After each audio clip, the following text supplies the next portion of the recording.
जय हिंद दोस्तों। अगर आप केंद्र सरकार की नौकरी की तलाश में हैं, तो आपके लिए सुनहरा मौका आ गया है। जी हाँ दोस्तों, स्टाफ सिलेक्शन कमीशन ने अपने नए एग्जाम कैलेंडर 2025-26 के तहत MTS multitasking staff, non technical and हवलदार की भर्ती परीक्षा की तारीखें जारी कर दी हैं। एसएससी 26 जून 2025 से एसएससी की आधिकारिक वेबसाइट पर एसएससी एमटीएस वैकेंसी 2025 की अधिसूचना जारी करने जा रहा है। जी हाँ दोस्तों, यह भर्ती मल्टीटास्किंग स्टाफ और नॉन टेक्निकल एंड हवलदार जैसे पदों के लिए होगी। एसएससी न्यू एग्जाम कैलेंडर के दौरान 2025 और 26 के लिए परीक्षा 20 सितंबर से 24 अक्टूबर 2025 तक आयोजित की जाएगी। ऐसी ही जानकारी पूरी वीडियो देखने के लिए चैनल को सब्सक्राइब करिए और अंतिम तक पूरी वीडियो देखिए, क्योंकि ये वैकेंसी आपकी लाइफ बदल सकता है। आप सभी को बता देना चाहते हैं कि जिन भी उम्मीदवार 10वीं पास हैं और उन्हें एसएससी एमटीएस वैकेंसी के लिए आवेदन करना चाहते हैं, वे सभी उम्मीदवार 26 जून 2025 से 24 जुलाई 2025 तक ऑनलाइन प्रक्रिया के माध्यम से आवेदन कर सकते हैं, जिसकी सभी जानकारी आप सभी को हमारी इस वीडियो के माध्यम से प्रदान की जाएगी, जो हर उम्मीदवार के लिए बहुत ज्यादा महत्वपूर्ण और बहुत ज्यादा जानकारी वाला होने वाला है। एसएससी एमटीएस की आधिकारिक सूचना जारी होने की तारीख 26 जून 2025 है और अंतिम तिथि 24 जुलाई 2025 है। प्रवेश पत्र आपका जारी होने की तिथि परीक्षा से एक हफ्ते पहले ही आपका प्रवेश पत्र जारी हो जाएगा और परीक्षा की तिथि 20 सितंबर से 24 अक्टूबर के मध्य हो सकता है। आवेदन का प्रकार आप ऑनलाइन प्रक्रिया के माध्यम से ही आवेदन करेंगे। अब एसएससी एमटीएस रिक्वायरमेंट किन किन पोस्टों पर है, चलिए जान लेते हैं उन पोस्टों की पूरी लिस्ट।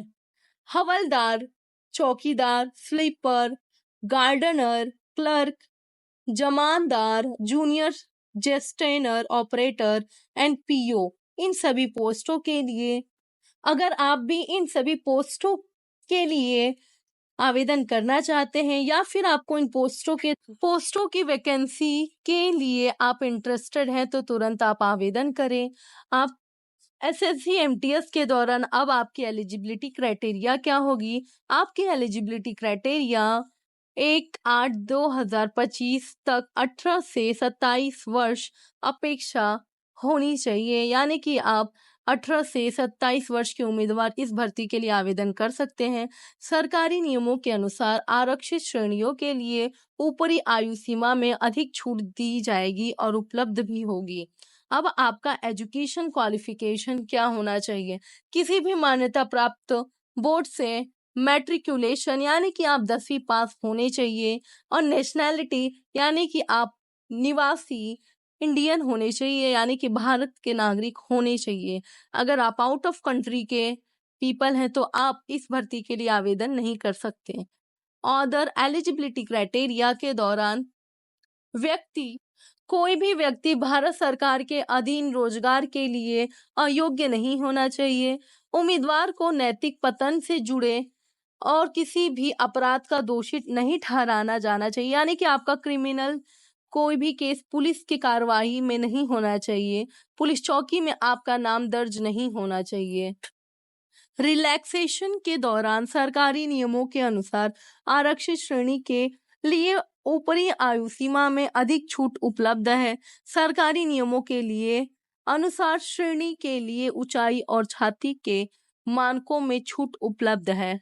अब एसएससी एमटीएस का सिलेक्शन प्रोसेस जान लेते हैं कि कैसे आपका सिलेक्शन होगा। कुल अवधि 90 मिनट होगी और उसमें प्रश्न वस्तुनिष्ठ यानी कि आपको एमसीक्यू टाइप होंगे। सत्र 1 और 2 में अलग अलग विषयों से प्रश्न होंगे। आपको अलग अलग विषयों के अनुसार उसमें प्रश्न पूछे जाएंगे। सेशन 1 में संख्यात्मक और गणितीय योग्यता 20 प्रश्नों से 60 अंकों के लिए पूछे जाएंगे और तर्क और समस्या समाधान के लिए 20 प्रश्नों से 60 अंक और कुल 40 प्रश्नों के लिए 120 अंक होंगे। नकारात्मक अंक नहीं माना जाएगा इस परीक्षा के दौरान। और सेशन 2 के लिए सामान्य ज्ञान 20 प्रश्न 75 अंक के लिए पूछे जाएंगे। अंग्रेजी भाषा और समझ के लिए 25 प्रश्न 75 अंकों के लिए पूछे जाएंगे। कुल 50 प्रश्न हैं जो 120 अंक के लिए पूछे जाएंगे। नकारात्मक अंक प्रत्येक गलत उत्तर के लिए 1 अंक काटा जाएगा, वो भी सेशन 2 में। एसएससी एमटीएस रिक्वायरमेंट 2025 के दौरान पीईटी पीएसटी पैटर्न के लिए यानी कि फिजिकल एफिशिएंसी टेस्ट के लिए क्या क्या क्वालिफिकेशन चाहिए, चलिए जान लेते हैं। रनिंग के दौरान मेल कैंडिडेट को 15 मिनट में 1600 मीटर दौड़ना होगा और फीमेल कैंडिडेट के लिए 20 मिनट में 1 किलोमीटर दौड़ना होगा। अब साइकिल के लिए मेल और फीमेल कैंडिडेट के लिए क्या क्या क्वालिफिकेशन होनी चाहिए। मेल कैंडिडेट को 30 मिनट में 8 किलोमीटर दौड़ना होगा और फीमेल कैंडिडेट को 20 मिनट में 3 किलोमीटर साइकिल के दौरान रनिंग लगानी होगी।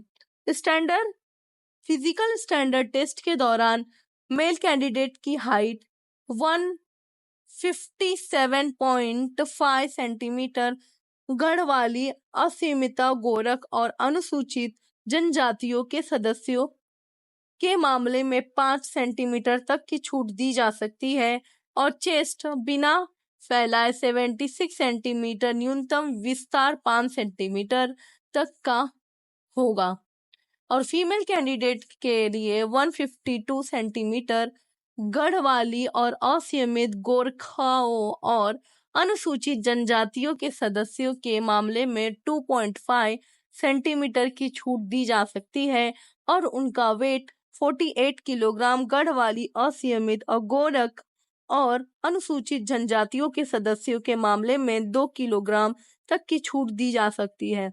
एसएससी एमटीएस रिक्वायरमेंट 2025 के दौरान अगर आप इन सभी क्वालिफिकेशन के दौरान एसएससी एमटीएस का एग्जाम क्रैक कर लेते हैं तो आपकी वेतन स्तर यानी कि पहले मासिक वेतन 18,000 से लेकर 22,000 तक होगी।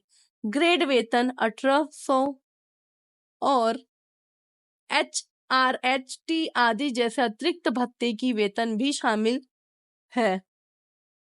अब बात आता है आप आवेदन कैसे करेंगे। तो आप आवेदन ऑनलाइन प्रक्रिया के माध्यम से करेंगे। सबसे पहले आपको क्रोम ब्राउजर में जाना होगा और वहां पर लिखना होगा sarkariinformation.com। वहां पर आप लिखेंगे तो आपके सामने एक होम पेज आएगा। वहां पर आपको सर्च करना है एसएससी एमटीएस 2025। तब आप ऑनलाइन प्रक्रिया के माध्यम से आवेदन कर सकते हैं और आपको न्यू यूजर आईडी, पासवर्ड यह बनाना होगा। बोलिए इसके दौरान आपका रजिस्ट्रेशन कंप्लीट हो जाएगा।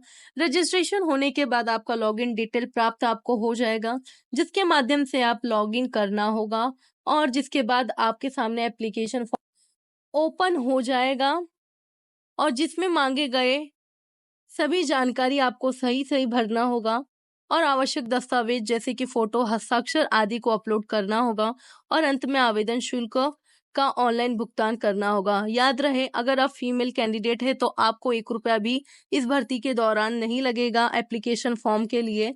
फॉर्म को फाइनल सबमिट करने के बाद आप सभी एक प्रिंट आउट अपने पास सुरक्षित रखें। ऐसे ही तमाम जानकारी और सरकारी वैकेंसी की इंफॉर्मेशन लेते रहने के लिए हमारे चैनल को सब्सक्राइब करिए और ज्यादा से ज्यादा लोगों तक शेयर करिए।